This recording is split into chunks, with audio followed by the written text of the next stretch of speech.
merci à toute l'équipe de me permettre de venir présenter ces travaux et de pouvoir plonger avec vous dans cette histoire ancienne des sages-femmes. Je vais revenir dans un instant sur les termes que j'ai choisis. Au service des mères et des enfants, l'invention des sages-femmes au XIXe siècle.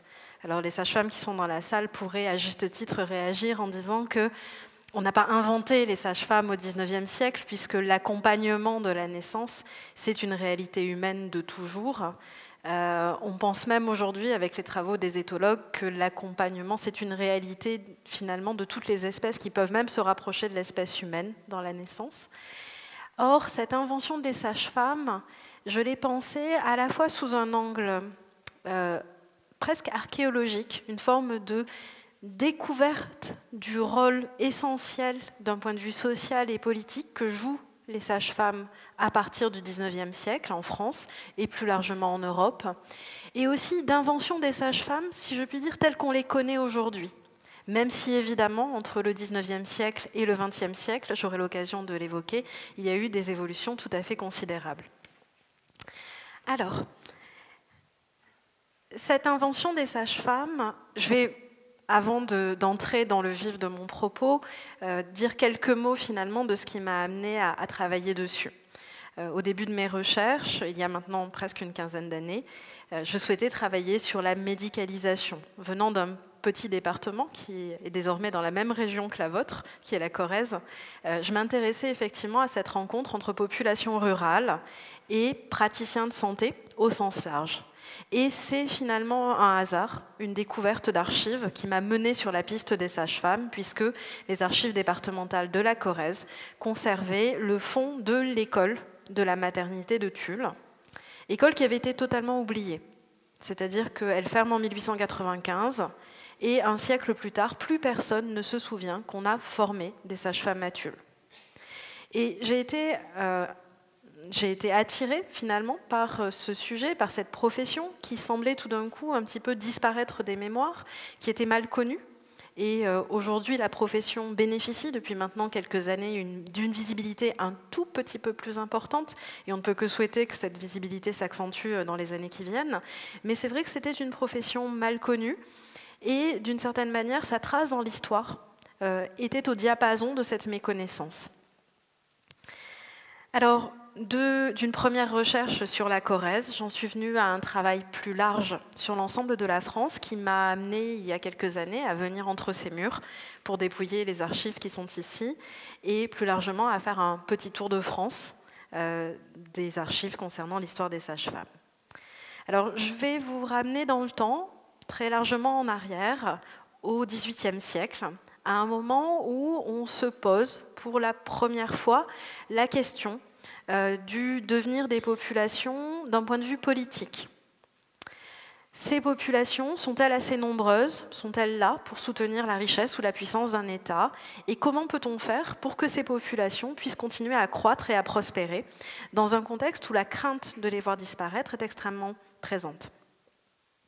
Alors, l'idée que la population, le grand nombre des sujets et la principale richesse d'un pays est une des caractéristiques de l'Ancien Régime. Dès le XVIIe siècle, on a des auteurs qui sont très proches de la royauté, comme Antoine de Montchrétien, qui affirme que de ces richesses, sous-entendu des richesses du royaume, la plus grande, c'est l'inépuisable abondance de ces hommes. Donc très précocement, on pose l'idée que ce qui fait la puissance d'un pays, c'est sa démographie, c'est l'abondance de population. Et quand on voit à quel point aujourd'hui, toute légère chute en dessous du taux de 2,1 enfants par femme provoque finalement de stress dans tous les médias français, on comprend effectivement qu'il y a une pérennité de cette pensée de la population comme richesse du pays. Et cette pensée, on va la retrouver tout au long des différentes périodes. On la retrouve en l'an 2, donc en pleine Révolution française, dans le département de la Vienne, lorsque le chirurgien Maury écrit aux administrateurs du département pour les convaincre, en l'occurrence de former des sages-femmes, je vais y revenir, et il déclare que la population naissante est le premier besoin en fait, d'un État qui doit tirer toute sa puissance de la multitude des bras qui font fleurir à la fois l'agriculture, le commerce et les arts. Donc, cette population naissante, c'est évidemment cette population à la naissance, cette population qu'il va falloir sauver, soigner, à qui il va falloir permettre de grandir. Donc, du XVIIe siècle jusqu'à la Révolution, on a une continuité de ce discours qui va lui-même se poursuivre pendant tout le XIXe siècle et en réalité, de manière moins claire, mais encore aujourd'hui. Or, c'est le moment où on commence à compter. On commence à faire des calculs statistiques, des recensements de population, et comme encore à ce moment-là, on n'a pas les mêmes outils statistiques qu'aujourd'hui, on croit découvrir que le nombre de populations décroît. Alors on s'inquiète énormément, on se dit que le pays se dépeuple, et on en trouve même la trace dans certains ouvrages littéraires, comme les Lettres persanes de Montesquieu, qui racontent cette histoire de 2 Persans qui arrivent en France, qui traversent l'Europe, et qui écrivent à leurs correspondants persans pour leur raconter leur étonnement finalement de cette Europe.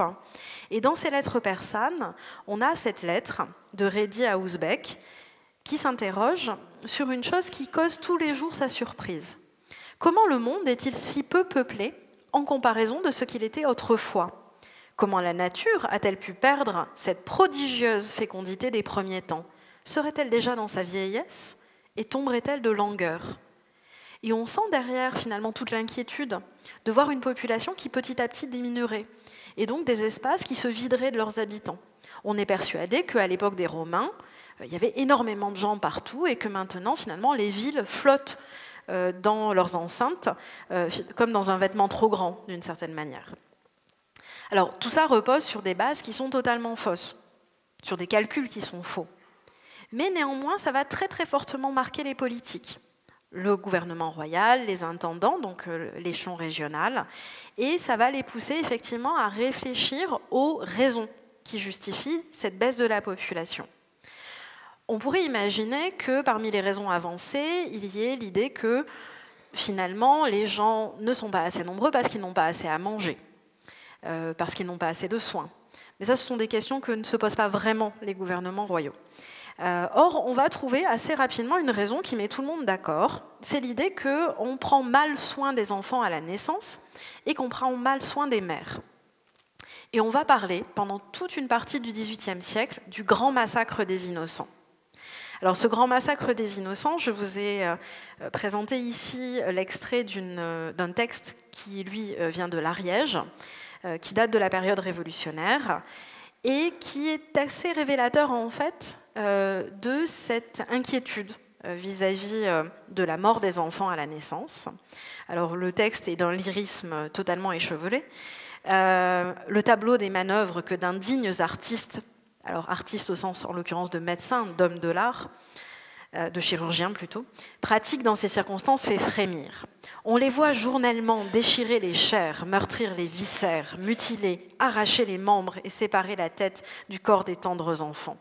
On pourrait les peindre encore un crochet de fer à la main, instrument de douleur et de mort, cherchant au hasard dans les entrailles d'une femme éperdue le cher objet de sa tendresse qu'ils y assassinent. Bon, on sent qu'il en rajoute quand même pas mal, parce qu'évidemment, l'enjeu, c'est de convaincre l'intendant de la nécessité de trouver une solution, évidemment, et donc de former des sages-femmes.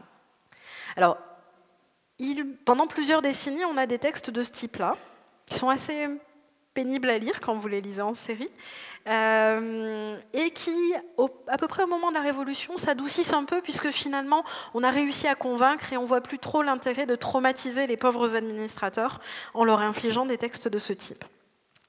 Alors évidemment, la fameuse faux de la mort, les mains homicides de l'ignorance, ce ne sont pas des médecins, parce que les médecins ne font pas les accouchements. Avant la Révolution, avant le XIXe siècle, les médecins ne touchent quasiment pas les malades. Ce sont parfois des chirurgiens, je dis bien parfois. La plupart des chirurgiens ne se préoccupent pas d'accouchement. Ça ne rapporte rien un accouchement. Ça prend beaucoup de temps, ça demande beaucoup d'attention et ça ne paye pas. Je pense que ça parlera peut-être à quelques sages-femmes. Mais donc finalement, ça ne les intéresse pas outre mesure. Et les grandes coupables, celles qu'on va ériger en meurtrières quasiment en série, ce sont les accoucheuses traditionnelles, ce sont les matrones. Ces femmes qui accompagnent au quotidien leurs voisines, leurs parentes dans les douleurs de l'accouchement. Alors ces femmes vont être ciblées finalement comme les femmes à faire disparaître, alors pas au sens propre, puisqu'évidemment l'idée ça va être potentiellement de les former pour éviter qu'elles continuent à être dangereuses. Alors c'est la solution qu'on va trouver. Former des accoucheuses, former ces femmes qui ne connaissent rien, qui tirent sur tout ce qui se présente et qui n'accompagnent pas correctement les mères.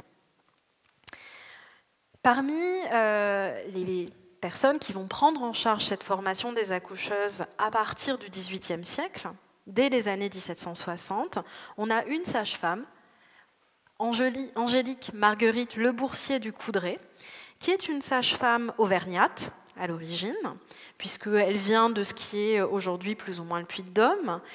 Elle monte à Paris se former, elle est formée à l'Hôtel-Dieu parisien, et elle va exercer pendant une quinzaine d'années à Paris. Au bout d'une quinzaine d'années, elle est rappelée en Auvergne par le seigneur de Thiers, qui lui demande de venir faire les accouchements dans l'espace de sa seigneurie. Très rapidement, elle découvre, avec une certaine horreur, la manière dont sont traitées les femmes et surtout l'ignorance finalement des accoucheuses traditionnelles. Alors, ignorance toute relative, ignorance qui est particulièrement grave, bien sûr, quand l'accouchement se présente mal. À partir de là, elle va proposer ses services pour enseigner et elle va faire un tour de France, alors qu'il ne descendra jamais tellement au sud, on va dire, de la région toulousaine, mais un tour de France où elle va former 5000 accoucheuses. Alors, quand on dit former, c'est un grand mot. Elle passe entre 1 mois et 6 semaines à dégrossir d'une certaine manière les connaissances anatomiques, à faire en sorte qu'il y ait des réflexes finalement de bon sens face à l'accouchement et pour éviter la panique des accoucheuses traditionnelles. En quelques mots, elle raconte dans son ouvrage, L'abrégé de l'art des accouchements, comment donc elle a été appelée. Et elle annonce à ce moment-là qu'elle donnerait volontiers ses avis aux pauvres femmes qui en auraient besoin. Et elle montre son horreur quand elle découvre effectivement la triste situation de ces femmes qui étaient affligées de relâchement de matrice. Et elle se rend compte que finalement, toutes ces infirmités sont à attribuer à l'ignorance des femmes à qui elles avaient eu recours ou à celle de quelques chirurgiens de village peu expérimentés. Et son zèle termine donc à offrir de donner gratuitement des leçons à ces femmes. Alors, ça, c'est ce qu'elle écrit dans son livre. Dans les faits, elle ne va pas donner des leçons gratuitement parce que, et de manière tout à fait légitime, elle souhaite quand même vivre de son travail. Elle va publier un petit ouvrage qui s'appelle L'abrégé de l'art des accouchements, qu'elle va faire diffuser à l'échelle du pays. Et partout où elle va faire cours, elle écrit quelques semaines en amont pour dire bon, vous me commandez entre 50 et 100 exemplaires de mon livre, et ensuite on pourra commencer à travailler. Elle fait aussi commander des mannequins de démonstration, je vous en montrerai un tout à l'heure. Et elle va donc faire le tour du pays, elle va en faire véritablement son métier, ce qui contrarie parfois les administrateurs qu'elle rencontre, qui trouvent qu'elle est un peu prétentieuse et très exigeante sur ses conditions de travail. Mais finalement, ça lui permet pour le coup d'être reconnue. Alors, elle va aussi former des chirurgiens.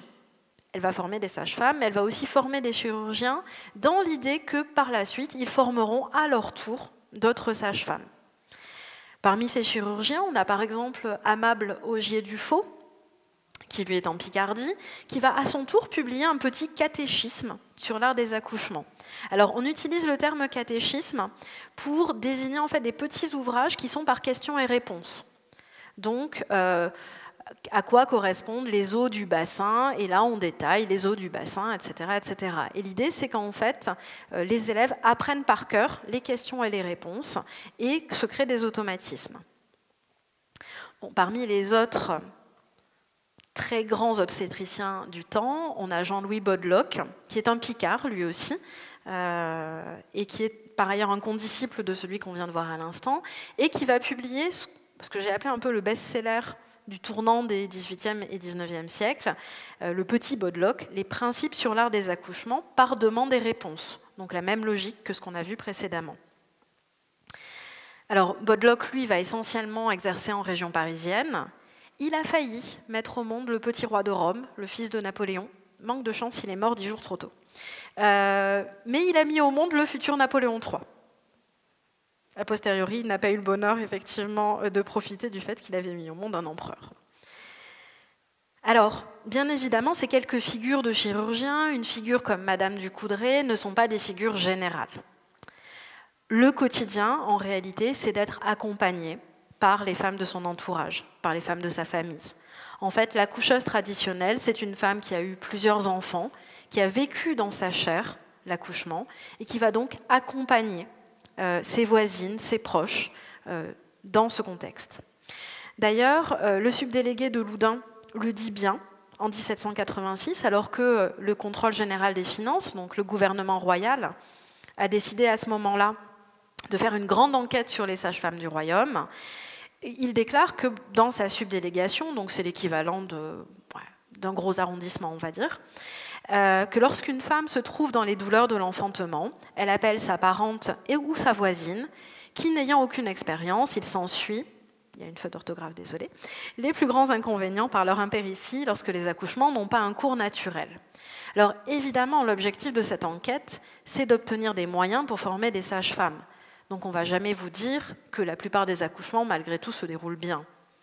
Et ils se déroulent bien pour la plupart dès lors qu'ils sont, entre guillemets, naturels, parce que nous en sommes la preuve vivante. S'ils s'étaient tous très mal déroulés, nous ne serions pas réunis aussi, ici aujourd'hui.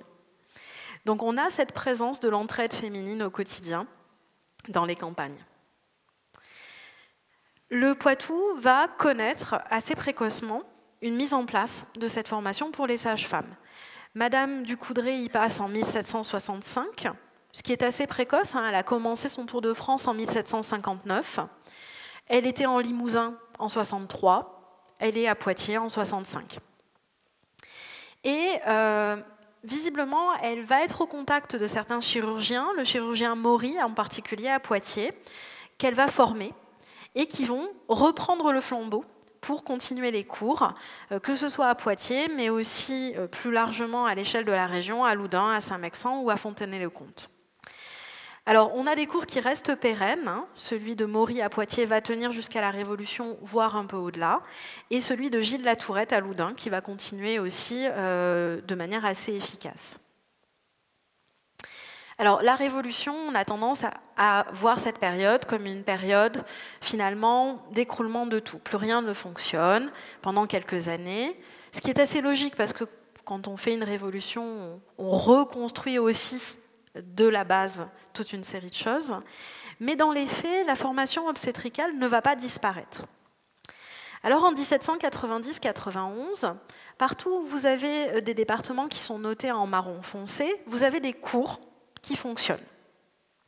Alors, c'est là quand même qu'on voit qu'il y a une différence notable entre le nord et le sud du pays, avec une espèce de ligne qui va grosso modo effectivement de la région de Nantes jusqu'aux Alpes, où on a au nord beaucoup plus d'enseignements, et puis un sud qui est effectivement beaucoup moins doté, hormis la région qui va de Bordeaux jusque dans le Toulousain. Donc on a quand même des cours qui sont assez importants et qui fonctionnent bien, qui forment régulièrement des élèves. Quelques années plus tard, la monnaie s'est effondrée, le pays est en guerre, et forcément, les cours ont subi le contre-coup. Alors ce contre-coup, en fait, c'est à mon avis plus un contre-coup de façade qu'un contre-coup totalement officiel. J'ai pas fait de bêtises sur le... Non. Puisque dans les faits, beaucoup d'enseignants continuent à enseigner gratuitement. Donc ils ne sont pas payés, on ne voit pas les données dans les comptes et donc dans les archives, mais dans les faits, à mon avis, ils continuent à former des sages-femmes.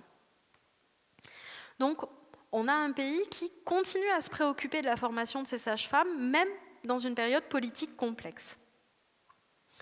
Alors à l'échelle nationale, on s'est préoccupé très tôt, on est en septembre 1790, de former des sages-femmes. Et très vite, on s'est aperçu que l'option du Coudray, qui avait été très pratique à la fin du XVIIIe, n'était pas une option valable à long terme. On ne peut pas attendre d'une femme qu'elle passe sa vie à littéralement faire le tour du pays pour former toutes les sages-femmes dont on a besoin.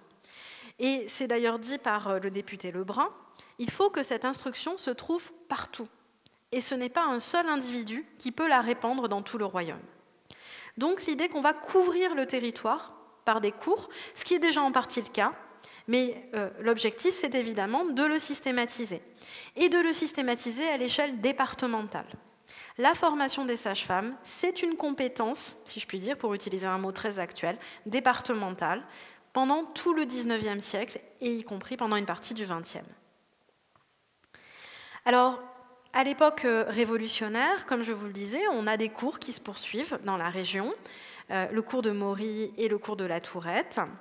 Et on voit d'ailleurs des petites réactions de jalousie, d'une certaine manière, d'un cours à l'autre, puisque vous avez cette lettre de Gilles Latourette qui écrit que le cours de Loudun devant jouir des mêmes privilèges que celui de Poitiers, je vous serai obligé de me faire passer 4 exemplaires de petits traités d'accouchement de Rollin que le département donne tous les ans aux citoyens Maury pour distribuer à ses élèves. Donc il y a l'idée que ce n'est pas parce que Poitiers finalement est le chef-lieu du département qu'il doit être mieux doté que les autres, qu'il faut véritablement une couverture équitable du département. Alors ces cours sont annoncés de manière très officielle, on a des placardages d'affiches, alors probablement dans les principales villes, mais il est probable d'ailleurs qu'on en fasse passer un petit peu dans toutes les mairies. Et vous avez cette présentation, donc l'homme ne naissant aujourd'hui que pour servir l'État et la société, mais quand même dans une rhétorique très révolutionnaire, sans aucune distinction que celle de ses vertus ou de ses talents. C'est très inaliénable et sacré. Ces êtres, inaliénables et sacrés doivent intéresser plus que jamais la sollicitude des corps administratifs sur les moyens de veiller à sa conservation. Donc on a l'idée qu'il y a un devoir politique d'accompagnement des populations et qui va passer justement par l'accompagnement des naissances. Donc vous avez les différentes explications, on va dire, plus concrètes. Le cours s'ouvre au mois de mai. Dans la maison du sieur Maury, on n'a pas de local dédié, c'est chez lui que le chirurgien organise les cours. Et le cours dure 1 mois. Alors évidemment, par rapport aux études actuelles qui durent 4 ans, et 5 même avec la première année, maïeutique 4 ans et la première année de médecine, effectivement, on est sur des logiques qui sont quand même très très différentes. Alors à l'issue des cours, les étudiantes sages-femmes reçoivent un certificat, donc certificat à l'entête du département, qui affirme donc que la personne a suivi les cours et qu'elle va être capable à ce moment-là donc de soulager les femmes en travail et d'exercer les fonctions d'accoucheuse partout où elle sera appelée. On est face donc à des premiers diplômes. Et il faut rappeler de ce point de vue que la profession de sage-femme, c'est la première profession féminine diplômée en France, avant les institutrices. Donc il y a vraiment une ancienneté de la reconnaissance de cette profession. Et on a l'idée que ces femmes, finalement, pourront exciper de ces certificats pour bénéficier d'une reconnaissance des municipalités et plus largement des populations. Alors, les justifications de l'organisation de ces cours, elles n'ont au fond pas tellement changé entre l'Ancien Régime et le Nouveau Régime, mais de manière intéressante, on a un petit glissement du texte avec une adaptation à la logique révolutionnaire, avec l'idée que le bonheur de l'homme n'intéressait pas le despotisme, ce qui est d'une mauvaise foi absolue, puisque les cours ont continué sans interruption de l'Ancien Régime à la Révolution. Que le despotisme avait toujours assez d'esclaves, mais que désormais il ne saurait y avoir trop de républicains. Donc on fait basculer, avant le roi voulait plein de sujets, maintenant le gouvernement révolutionnaire veut plein de républicains. Et l'idée que c'est désormais finalement un devoir moral et politique que de conserver des femmes fécondes à la patrie, source intarissable de la population si nécessaire pour affermir les bases de la République française. Alors c'est un discours qu'on tient au moment où la France, en fait, est assiégée de partout par une coalition européenne. Donc il y a vraiment l'idée que, même s'ils sont encore un peu trop jeunes pour se battre, concrètement, ce serait pas mal qu'on en ait beaucoup pour plus tard. Alors évidemment, c'est ceux qui vont se retrouver dans les guerres de l'Empire. C'est les petits grognards qu'on est en train de préparer. Alors à l'échelle nationale, on fait des lois, ou du moins on essaye. Alors en 1790, 91, en l'an 3, en l'an 5, en l'an 7, en l'an 9, on propose des projets. Ça revient très régulièrement devant l'Assemblée. Les projets vont à peu près tous dans la même direction, une formation locale, régionale. Mais on est dans un contexte où c'est jamais trop le moment, on n'a jamais suffisamment d'argent, donc on est un petit peu lent finalement à organiser tout ça. Celui qui est le plus efficace, c'est le décret qui établit des écoles de santé à Paris, à Strasbourg et à Montpellier, qui vont être à l'origine de 3 grandes facultés de médecine, qui vont rester les 3 seules facultés d'ailleurs du pays, jusque quasiment dans les années 1860. Alors tous ces textes, d'une certaine manière, témoignent aussi de l'intérêt et du mûrissement progressif. Et c'est assez troublant pour les administrateurs locaux qui disent: est-ce qu'on peut organiser parce qu'en même temps il n'y a pas de cadre national, est-ce qu'on ne va pas se faire taper sur les doigts, est-ce qu'on peut anticiper tout ça? Donc il y a beaucoup de débats, mais finalement ils finissent généralement par passer outre et organiser malgré tout. La formation des sages-femmes, elle va être totalement réorganisée en l'espace de 2 ans. Alors, 1800, donc l'an 2, Chaptal, qui est un chimiste, une figure scientifique assez importante de la période, et qui est ministre de l'Intérieur de Napoléon, va réorganiser une école de sages-femmes à Paris, l'hospice de la maternité, ce qui correspond aujourd'hui en fait à la maternité de Port-Royal dans le 13e arrondissement. 14e, pardon. Et on a à ses côtés la figure de Fourcroy, qui lui est un député, depuis le début de la Révolution, c'est vraiment une figure importante, et qui va porter une loi de réorganisation de la médecine. Alors ces 2 hommes correspondent à 2 options, à la fois totalement antithétiques, totalement contraires, mais qui, au bout du compte, vont se compléter. Chaptal, c'est l'homme de la centralisation parisienne. Hors de Paris, point de salut. S'il pouvait former toutes les sages-femmes et tous les médecins, tous les soignants français à Paris, il le ferait. D'ailleurs, il essaye. Ça ne va pas fonctionner, mais il va tenter. Fourcroy, c'est l'homme de la Révolution, c'est l'homme de l'échelon départemental. On répartit sur tout le territoire. On va donc avoir cette école, Port-Royal, qui va accueillir entre 60 et 100 élèves par an pendant tout le siècle. Évidemment, vous imaginez bien que ça ne suffit pas à fournir en sage-femme tous les départements français. Et de l'autre côté, on a une loi qui est votée le 19 Ventose en 11, et en calendrier actuel le 10 mars 1803, et qui décide qu'on va établir dans l'hospice le plus fréquenté de chaque département un cours annuel et gratuit d'accouchement théorique et pratique. Alors ça présuppose beaucoup de choses. Ça présuppose que vous avez un hospice où des femmes viennent accoucher, ce qui est très loin d'être une évidence. On accouche chez soi à l'époque moderne, et au 19e encore. Si on n'accouche pas chez soi, ça veut dire qu'on ne peut pas accoucher chez soi. Donc soit qu'on est une fille mère, soit qu'on est trop pauvre pour avoir véritablement un lieu où on puisse accoucher. Donc c'est vraiment un lieu de la marginalité sociale, d'où le fait que c'est jamais une évidence qu'on ait des femmes qui viennent accoucher à l'hospice. On essaye d'établir un minimum de temps d'enseignement, donc on décide qu'il faut au moins 2 cours et avoir vu pratiquer pendant 9 mois. On ne précise pas où on a vu pratiquer, ou pratiquer pendant 6 mois dans un hospice ou sur la surveillance d'un professeur. Là, on ratisse large. Le but, c'est quand même de pouvoir en récupérer pas mal de sages-femmes, donc on n'est pas trop regardant au départ sur la façon dont elles ont été formées. Et on pose un cadre pour l'avenir, des cours, dans un hospice. Et effectivement, ensuite, elles sont très officiellement examinées par des jurys sur la théorie et la pratique des accouchements, les accidents qui peuvent les précéder, les accompagner et les suivre, et les moyens d'y remédier. Alors, je fais un petit point par rapport à aujourd'hui.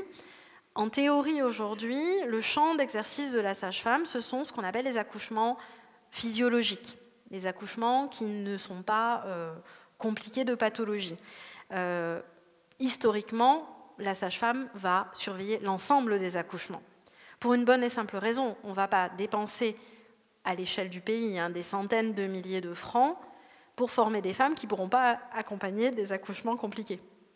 Puisque l'idée, c'est d'avoir des gens qui soient présents sur le terrain, c'est évidemment pour pouvoir prendre en charge l'ensemble des accouchements. Alors ces sages-femmes vont être divisées en 2 catégories, première et deuxième classe. Alors c'est quelque chose qui existe déjà chez les médecins. Vous avez le docteur en médecine qui peut s'installer partout dans le pays, et vous avez l'officier de santé qui devra s'installer seulement dans un seul département. Les officiers de santé, on les voit un petit peu avec la figure de Charles Bovary dans le roman de Flaubert. C'est ces personnages qui font quelques années d'études, qui ne vont pas jusqu'au doctorat et qui ensuite exercent généralement auprès des populations rurales. Alors, la caractéristique des sages-femmes, c'est qu'elles sont formées de la même manière, qu'elles soient première ou deuxième classe. Elles accompagnent les mêmes types d'accouchements, elles sont formées exactement pareil. Mais les sages-femmes de première classe peuvent s'installer partout en France, les deuxièmes classes sont bloquées dans leur département. Et ça, évidemment, c'est calculé pour les garder sur place. Quand un département dépense de l'argent pour former ses sages-femmes, ce n'est pas pour les voir partir s'installer dans la ville du département d'à côté. Donc il y a l'idée qu'on va un petit peu les maintenir rivées au sol, ce qui n'est pas si compliqué, elles n'ont pas forcément envie de quitter leur commune d'origine. Et pour être sûr d'ailleurs qu'elles n'iront pas courir dans le département d'à côté, on établit une différence majeure. Les premières classes devront payer 120 francs pour passer leur examen, et c'est une très grosse somme, tandis que les deuxièmes classes pourront le passer gratuitement. Et là, pour le coup, ça permet aussi finalement de créer une différence entre ces deux catégories. Alors, au moment où tout ça se met en place, au moment où toutes ces lois sont votées, voilà un petit peu à quoi ressemble le paysage obstétrical du pays. Donc, en marron foncé, vous avez des endroits où des cours ont été recréés et fonctionnent. En marron plus clair, c'est l'endroit où on a des projets. Bon, et il y a quelques départements qui sont en blanc pour lesquels je n'avais pas forcément d'informations. Donc vous voyez qu'effectivement, finalement, dès que la situation politique s'est stabilisée, on s'est reprécipité pour recréer des cours un peu partout, sans même attendre que le gouvernement décide de voter une loi. Alors ça va parfois beaucoup vexer le gouvernement. Il y avait un exemple assez amusant dans le département des Hautes-Alpes, où le préfet organise son cours, et il attend que le cours soit commencé pour écrire au ministre et demander l'autorisation. Ce qui fait que le temps que le ministre reçoive la lettre, réponde et que ça arrive, le cours est terminé, il est sûr d'avoir formé des sages-femmes. Alors ça va couper net sa carrière de préfet, mais au moins il aura réussi à former ses sages-femmes. Alors, évidemment, dans tous les départements, on veut former sur place. On n'a pas du tout envie de les envoyer à Paris, toutes ces jeunes filles, parce que Paris, c'est la grande ville. C'est quand même des endroits où on ne sait pas trop d'un point de vue moral comment les choses vont se passer. Donc, on réclame, en l'occurrence dans le département de la Vienne, on est en 1802, et on va réclamer très fortement l'organisation sur place d'un cours à Paris. Voilà. Il y a des accidents, c'est par défaut d'instruction. Le seul moyen de les faire cesser, c'est d'établir un cours gratuit d'accouchement à Poitiers. Et on fixe d'ailleurs la hauteur de la dépense. Alors, tous les ans, le Conseil général va réclamer, puisqu'il faut que Paris accepte que cet argent soit utilisé pour ça. Alors, la question de savoir si on forme sur place, si on forme un peu sur place, un peu à l'extérieur, si on forme totalement hors du département, c'est une question en fait que se posent presque tous les départements de France, sauf Paris, qui de fait forme uniquement à Port-Royal. Alors, on a un certain nombre de départements qui vont former uniquement en local. De façon assez intéressante, ça peut être des départements assez éloignés, pour le coup. Vous avez les départements des Pyrénées, la Corse, on n'imagine pas qu'ils les envoient à l'extérieur. Vous avez Paris, bien sûr, parce que voilà, et une partie aussi de la région Rhône-Alpes ou de la Bourgogne et de la Champagne. L'Alsace a aussi sa tradition propre. Donc, on a des espaces où on va former uniquement localement. Mais ce qu'on va faire en général, c'est qu'on va soit former un peu à Paris, un peu sur place, soit alterner. Pendant quelques années former à Paris, puis se mettre à reformer sur place, etc. C'est le cas de ce qui se passe en l'occurrence dans la Vienne, puisqu'on va avoir une concomitance des formations. Et dans certains cas, on va former systématiquement à l'extérieur. Alors dans la couronne parisienne, c'est assez logique, on ne va pas organiser quelque chose pour concurrencer Paris.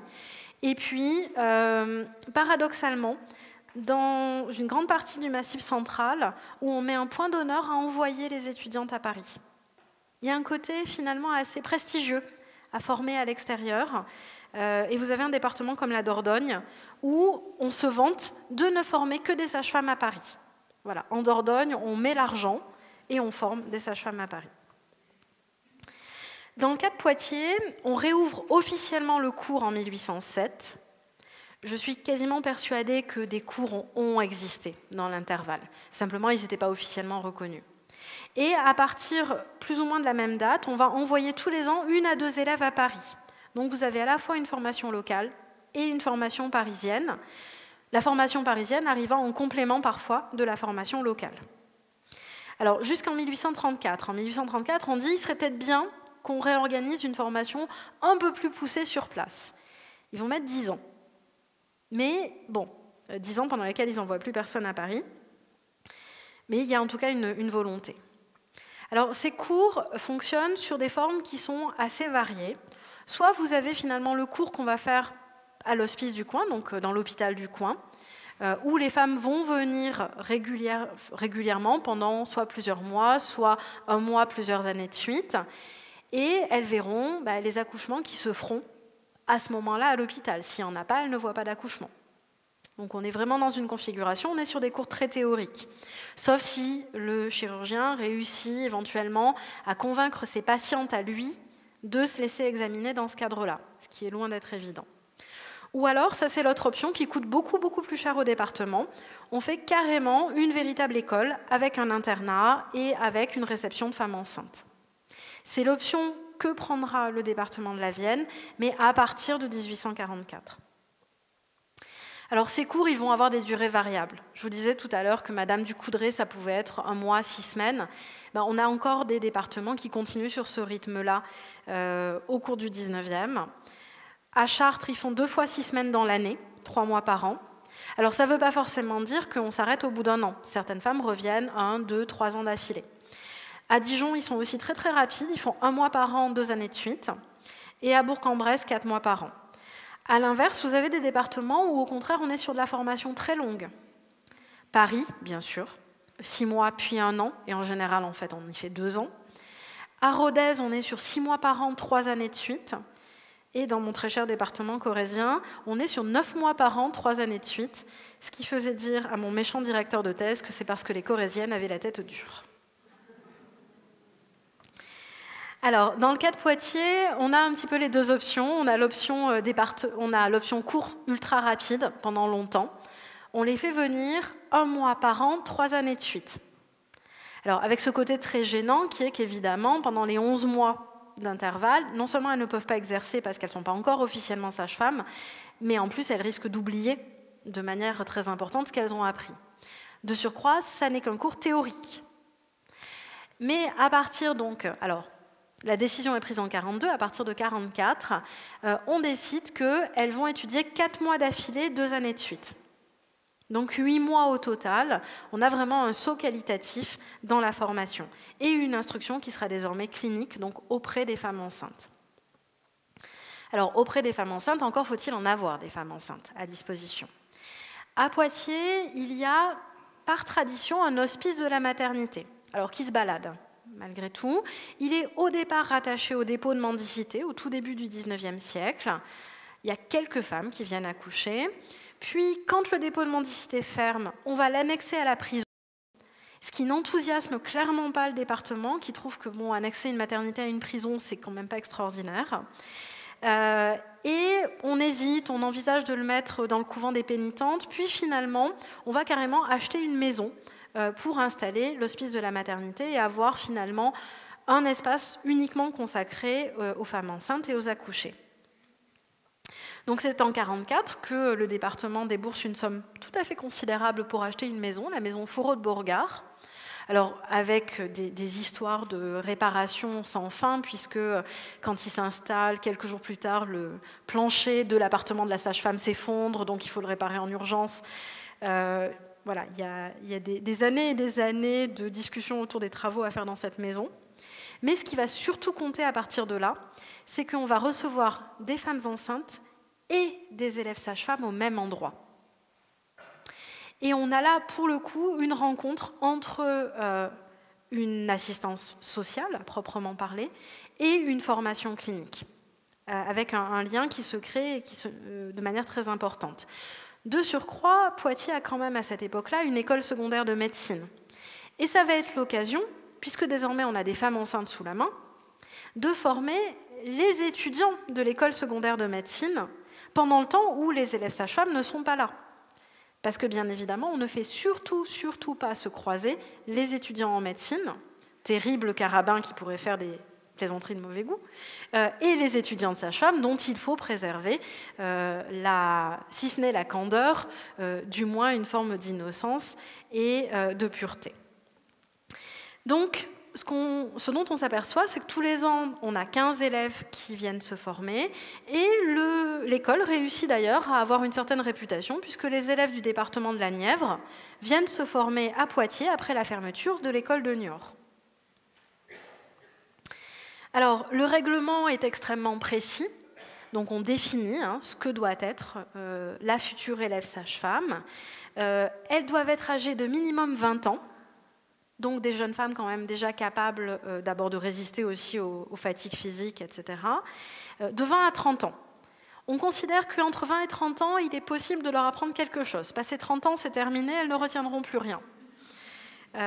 Oui, c'est assez effrayant effectivement à voir, mais donc il y a l'idée qu'il y a un âge pour être capable d'apprendre l'obstétrique. C'est mieux si elles savent lire et écrire, évidemment. Au début de la période, ce n'est pas toujours le cas.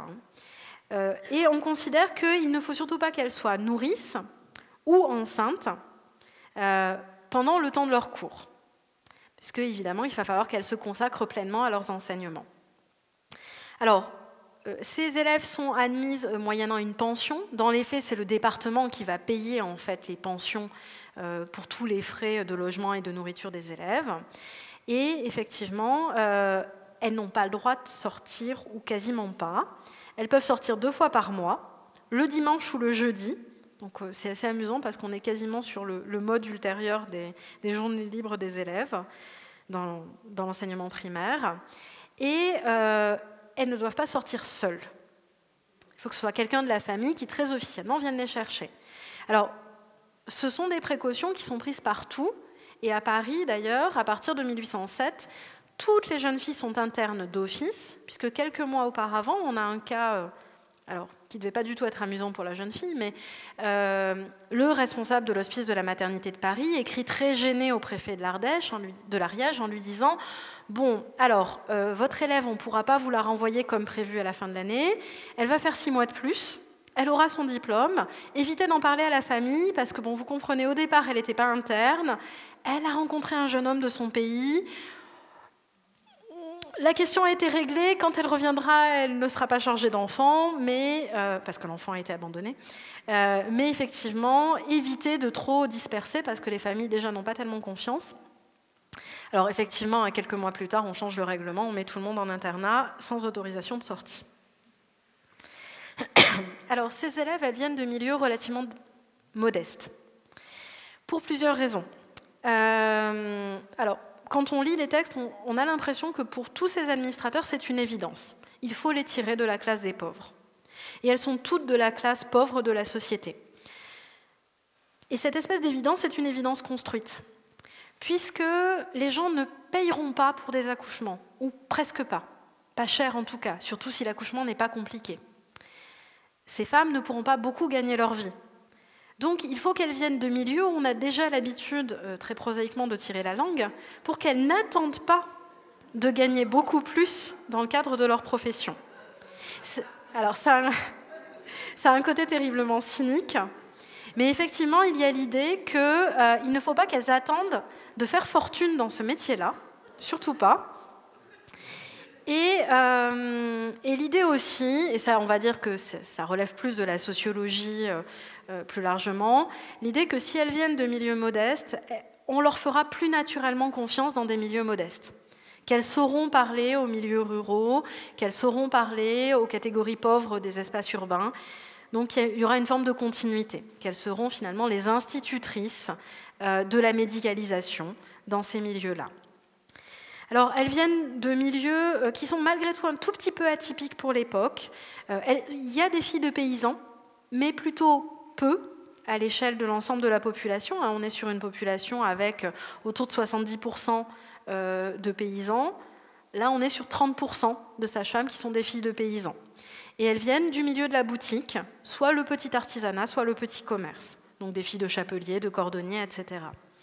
Alors très rapidement, sur la fin du siècle, à partir d'un exemple qui est celui des élèves de l'Hospice de la Charité de Lyon, on voit effectivement la prépondérance du milieu des artisans dans les départements ruraux autour de Lyon, qui est de presque un tiers, et puis évidemment à Lyon même, on a 50% de filles d'artisans parce que ce sont des filles de Canut, c'est les filles des ouvriers de la soie qui viennent se former. Et globalement, relativement peu d'agriculteurs, moins de 30% dans les départements ruraux aux alentours, et évidemment moins de 5% à Lyon, mais là parce que ce sont des filles de jardiniers en général. Pourquoi des filles de ces milieux-là ? Tout simplement parce que quand vous êtes fille de paysan, concrètement, il y a toujours quelque chose à faire dans l'exploitation. Il va falloir garder les bêtes, s'occuper de la basse-cour, etc. On a de quoi les occuper tant qu'elles sont petites et adolescentes. Et puis potentiellement, elles pourront recevoir des terres au moment du mariage ou au moment de l'héritage, même s'il n'y en a pas énormément. Les filles d'artisans, en revanche, quand vous êtes fille de maréchal ferrant ou que vous êtes fille de cordonnier, concrètement, vous n'allez pas devenir maréchal ferrante ou vous n'allez pas devenir cordonnière. Donc, à part finalement traîner dans les pieds du papa à longueur de journée dans l'atelier, vous ne servez pas à grand-chose dans l'atelier, on vous expédie à la petite école, vous apprenez à lire et à écrire. D'où le fait que ces jeunes filles, finalement, deviennent des candidates idéales pour la formation à la profession de sage-femme. Alors, dans le cas de la Corrèze, on pourrait imaginer, un fin fond quand même de la ruralité, on a à peu près les mêmes chiffres. On a 35% de filles d'artisans, 25% de filles de paysans. Donc, on a effectivement un profil qui est assez général à l'échelle du pays. Beaucoup de ces étudiantes sages-femmes sont des filles, des petites filles, des nièces, des sœurs de sages-femmes. Ça se transmet dans la famille. Ça se transmet en direct, de la mère à la fille. Ça se transmet parfois avec des bons à l'intérieur de la famille. Je vous citerai un exemple qui est celui d'une élève corrézienne en 1827 qui demande à être nommée élève interne dans une maison d'accouchement parce qu'elle veut se perfectionner dans un art que sa grand-mère et sa mère avaient exercé en rendant à l'humanité des services signalés à une époque où la chirurgie était encore en arrière des connaissances qui la font briller maintenant. Et ce qui est très intéressant dans ce cas, c'est que la grand-mère et la mère sont décédées à 1 an d'intervalle. La petite avait 1 ou 2 ans. Et c'est son père, c'est le père en fait, qui est cordonnier, qui a transmis la mémoire de la profession auprès de sa fille. Et donc la jeune fille grandit sans sa mère ni sa grand-mère, mais elle veut quand même devenir sage-femme plus tard. Donc il y a malgré tout une image extrêmement positive de cette profession, qui à défaut d'être une profession qui rend riche, est au moins une profession qui donne un véritable prestige social, une reconnaissance sociale dans les communautés rurales et urbaines. Donc quand on est fille de sage-femme, on peut être aussi amené à accompagner sa mère dans son enfance ou son adolescence auprès des accouchés et donc découvrir le métier par ce biais-là. On a des stratégies à l'intérieur des familles de transmission de la profession, y compris quand plusieurs sœurs vont exercer le métier en étant filles de sage-femme. Elles se répartissent sur des communes différentes, voire des départements différents. Alors, l'obstétrique est enseignée systématiquement par des duos pédagogiques.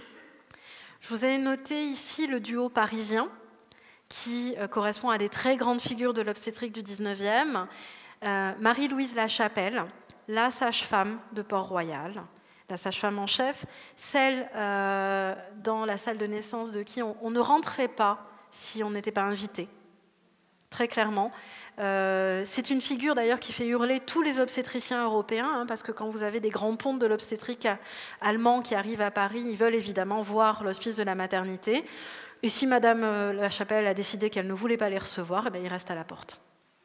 Et donc ils sont évidemment très vexés et disent que les Français se laissent mener par le bout du nez par ces horribles sages-femmes et qu'évidemment l'art ne progressera jamais dans ce pays. Et à ses côtés, Jean-Louis Boldlock, dont je vous parlais tout à l'heure, qui s'entend extrêmement bien avec elle. Et on a là un duo assez extraordinaire de gens qui ont véritablement su construire une complémentarité de l'obstétricien et de la sage-femme dans l'accompagnement des femmes et des accouchements. Boldlock disait d'ailleurs qu'il adorait voir poser les forceps à Madame Lachapelle parce qu'elle le faisait infiniment mieux que la plupart des chirurgiens qu'il connaissait. Alors, ces duos pédagogiques, on les retrouve dans toute la France. Vous avez le professeur en titre qui vient en gros 2 fois par semaine faire 1 à 2 heures de cours, qui est un médecin. Et vous avez la sage-femme qui, elle, assure la continuité. C'est-à-dire qui est là au quotidien, qui fait les répétitions, qui fait la formation clinique, qui vit de toute façon dans l'école, qui est aux côtés des élèves en continu. Alors, dans le cas de Poitiers, on a deux duos pédagogiques importants. À partir des années 1830, Delphin-Napoléon Bonnet, qui est le professeur, et à ses côtés, Madame Piat. Ils vont travailler ensemble pendant plus d'un quart de siècle. Et par la suite, à la fin du siècle, un duo beaucoup plus explosif, j'en dirai un mot tout à l'heure, le docteur Jallet et Madame Clavière, qui ne s'entendent clairement pas du tout à la fin du siècle. Alors, l'affaire du docteur Jallet. Le docteur Jallet est donc un praticien de Poitiers. Il enseigne à l'école secondaire de médecine et il est professeur du cours d'accouchement. Alors, de manière tout à fait sobre, au printemps 89, les élèves vont demander à ce qu'on lui retire la charge du cours parce que, disent-elles, à cause de son grand âge, il résulte un grand affaiblissement moral et physique. Donc on pourrait se dire que finalement, elles ont une grande bonté pour leur professeur en se disant « il est très fatigué, le pauvre, on ne va pas lui en rajouter ». Bon, dans les faits, ce qui se cache derrière, c'est que visiblement... Alors, c'est toujours compliqué a posteriori de voir ce que cache ce genre d'affaires, mais visiblement, le docteur Jallet est parfois un peu erratique et prend un malin plaisir à traumatiser et à heurter la vertu des élèves sages-femmes et de la sage-femme en chef. Quand je dis heurter la vertu, tout ça reste purement verbal.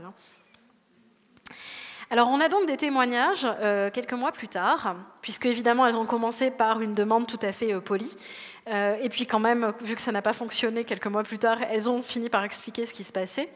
Et la sage-femme en chef raconte que donc, Monsieur Jallet a un jour traité de bourrique une élève de première année qui répondait mal et lui a dit « Bougre d'imbécile, foutez-vous la main entre les jambes, vous verrez bien ce que vous avez ». Et donc, évidemment, les élèves sages-femmes sont quand même un peu heurtés par de tels propos.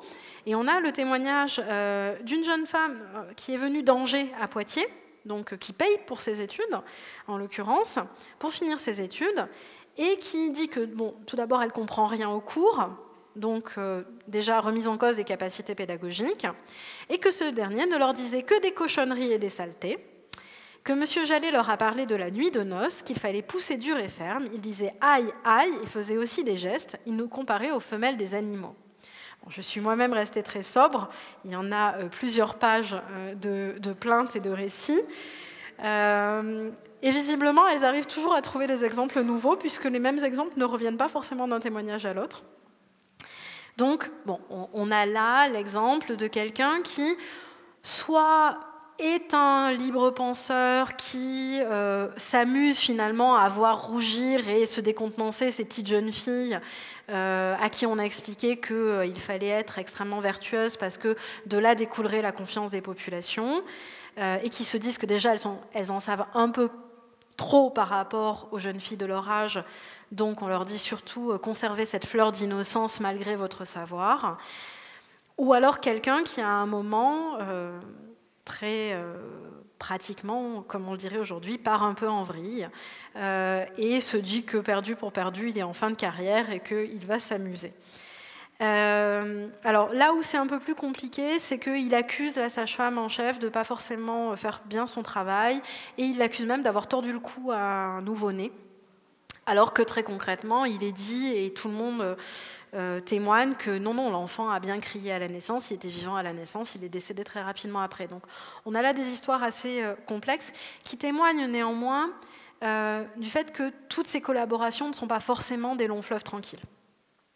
Il y a parfois des difficultés qui s'accentuent à la fin du siècle, quand finalement le domaine des accouchements devient un domaine où les médecins s'investissent de plus en plus. Ils ont une vraie formation en obstétrique, ça devient un espace où on peut avoir une clientèle, et là, pour le coup, pouvoir écarter un peu les sages-femmes, ça devient un enjeu. Alors, qu'apprennent-elles, ces sages-femmes? Elles apprennent évidemment l'obstétrique, au sens large, théorie et pratique des accouchements. Elles apprennent la vaccination. Alors, quand on parle de vaccination, à ce moment-là, c'est la vaccination contre la variole. Et elles ont été les principales vaccinatrices de ce pays à l'échelle du XIXe siècle. Elles apprennent ce qu'on appelle scientifiquement la phlébotomie, qui est en fait la saignée, puisque jusque dans les années 1860, bon poids, on a considéré comme très sain de saigner à plusieurs reprises une femme au cours de sa grossesse. Donc généralement une première fois au premier trimestre. Alors évidemment, comme vous vous en doutez, ça provoquait un certain nombre de fausses couches. Et puis à nouveau régulièrement au cours de la grossesse. Dans les faits, il est probable que cette pratique de la saignée n'ait pas uniquement été utilisée sur les femmes enceintes. Très concrètement, les sages-femmes, ce sont des figures médicales des campagnes. Donc, quand elles arrivent dans une maison et qu'on leur dit « Papy, il est un peu rouge, ça serait peut-être pas mal de le saigner un petit peu parce qu'il va faire de l'apoplexie », elles font la saignée. Qui est une pratique extrêmement répandue au XIXe. Et elles étudient ce qu'on appelle les plantes usuelles, plantes sèches, plantes fraîches, à proposer en tisane, en pommade, en décoction, etc. Donc elles ont une connaissance dans le domaine botanique et une espèce de petite connaissance pharmaceutique. Alors elles apprennent la formation, donc elles apprennent l'obstétrique et l'anatomie sur des supports bien particuliers. Vous avez là des exemples de ce qu'on appelle l'anatomie classique. C'est des anatomies démontables. C'est en papier mâché. Et vous avez là l'exemple donc de l'utérus aux différents stades de la grossesse, avec à l'intérieur l'évolution du petit fœtus et donc le fœtus à terme à la fin de la grossesse. C'est un médecin qui produit ça, qui a créé une usine et qui produit ça en série au long du 19e. Et un peu partout en France, vous avez des débats dans les conseils généraux qui disent « Bon, alors il faudrait en acheter, mais ça coûte quand même très cher. Est-ce qu'on ne pourrait pas acheter seulement l'utérus? Est-ce que vous croyez qu'il est vraiment nécessaire qu'on achète la femme en entier ?» Enfin, voilà. Donc, il y a énormément de débats là-dessus. On va aussi apprendre sur des supports visuels, donc sur les planches, supports en 2 dimensions. Et vous avez là un exemple du mémorial de l'art des accouchements. Donc ça, c'est des planches qu'il y a à la fin d'un des manuels principaux du 19e, où vous avez là aussi l'évolution de l'embryogénèse et de la croissance de l'embryon et du fœtus. Parmi les objets qu'on va mettre aussi à disposition des élèves, on a ce qu'on appelle les bassins de démonstration. Alors les bassins de démonstration, ce sont des bassins en os, tout simplement, des bassins de femmes qui ont été traités. Et on demande en général à la fois des bassins normaux, mais aussi des bassins viciés ou mal conformés, pour montrer justement, dans le cas de femmes atteintes de rachitisme par exemple, comment est susceptible de se passer ou de ne pas se passer l'accouchement. Et vous avez donc ce cas à Poitiers en 1847, où le professeur demande une somme pour en acheter, et on lui répond que non, on lui donnera que la moitié de la somme, parce que vraiment ça coûte trop cher. Enfin, les mannequins de démonstration. Donc le mannequin, pour le coup, assez connu de Madame du Coudray. Ce mannequin-là est du XVIIIe siècle. C'est le mannequin de référence. Il est conservé à Poitiers, à Rouen, au musée Flaubert. Et un exemple de mannequin, alors qui est un peu moins joli, si je puis dire, et un peu moins précis, qui est un mannequin du XIXe. Et vous avez effectivement ces mannequins qui sont présents dans toutes les écoles. Et quand vous allez encore aujourd'hui dans des écoles de sages-femmes, vous avez ces mannequins-là. Alors, globalement, ils ressemblent quand même encore à peu près à ça. Les matériaux sont plus forcément exactement les mêmes, mais on a néanmoins ce maintien de l'entraînement, puisqu'on ne peut pas directement s'entraîner sur des femmes vivantes, bien sûr. Le matériel de la sage-femme, en un mot, les forceps. Et ça, c'est très important. Les sages-femmes utilisent les forceps pendant tout le 19e et une bonne partie du 20e siècle. Les stéthoscopes, ce que les sages-femmes appellent les trompettes. Les stéthoscopes de Pinard, donc qui servent à écouter le cœur du bébé. Et le tube pour la réanimation des nouveau-nés, pour pouvoir souffler dans la bouche du nouveau-né et initier la respiration quand il y a un souci. Alors, je vais passer rapidement parce que je suis très bavarde, c'est ça ? Voilà. En quelques mots, sur les sages-femmes en exercice.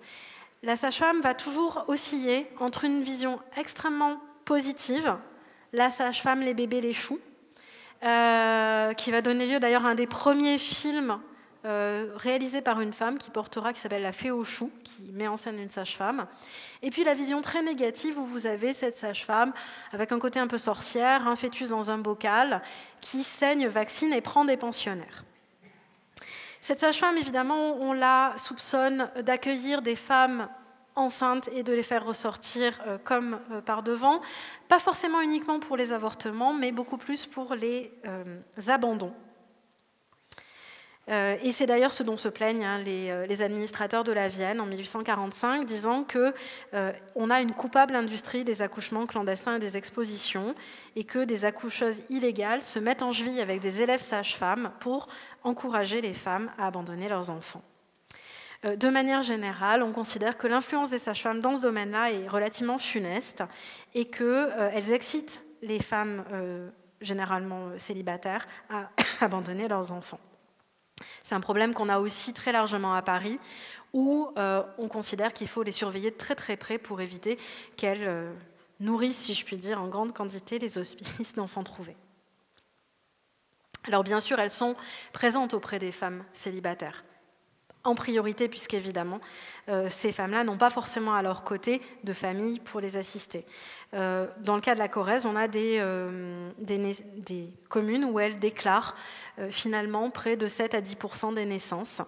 Dans d'autres communes, ça reste quand même la famille qui va déclarer l'enfant illégitime. Alors, ces sages-femmes ont une obligation presque morale de soins, pas légale. Elles ne sont pas obligées d'aller soigner, mais elles ont une forme d'obligation morale et parfois les populations en profitent. On sait qu'elles doivent aller aider les femmes indigentes et donc par ricochet, même quand on a les moyens de payer, on fait appeler la sage-femme. Et on la menace du commissaire si jamais elle ne vient pas immédiatement ou si jamais elle demande à être payée. Donc on a cette ambivalence aussi qui insiste beaucoup sur l'idée que finalement c'est une mission, une vocation. Donc au fond, ne pas les payer, ça ne pose pas fondamentalement problème, enfin, dans l'esprit des gens qui le décident. À partir de la fin du XIXe siècle, on va mettre en place une assistance médicale gratuite qui va permettre de les défrayer justement de ce type d'intervention. Alors j'en viens à la fin de mon propos. Le cadre, on va dire, général de la profession est revu en 1892. Elles sont redéfinies à nouveau comme une profession médicale, ce qu'elles sont toujours. On leur interdit officiellement l'usage des forceps, ce qui n'aura concrètement quasiment aucun effet sur la réalité de la pratique. Mais à ce moment-là encore, on maintient 2 classes de sages-femmes pour être sûr de les attacher à la terre.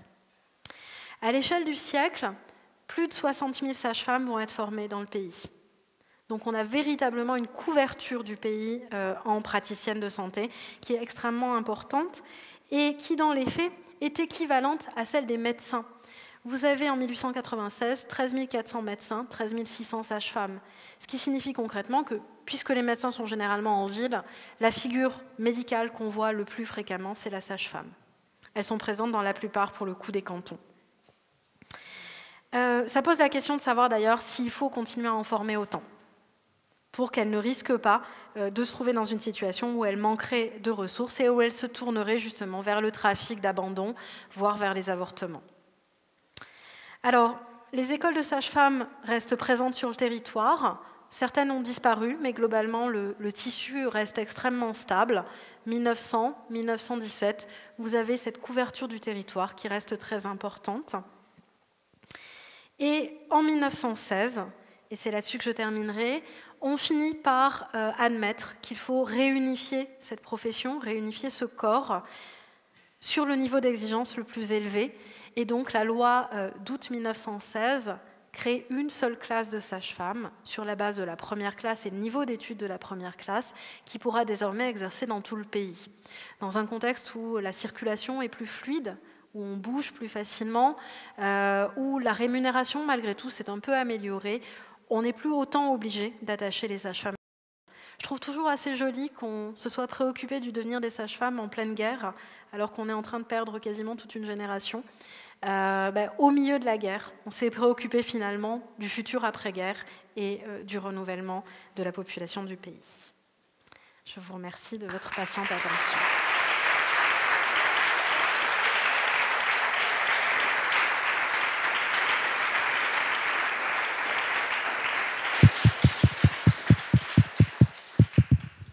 Alors, je suis sûr que vous avez plein de questions à poser à Nathalie Sage-Franchère, mais je réserverai les premières questions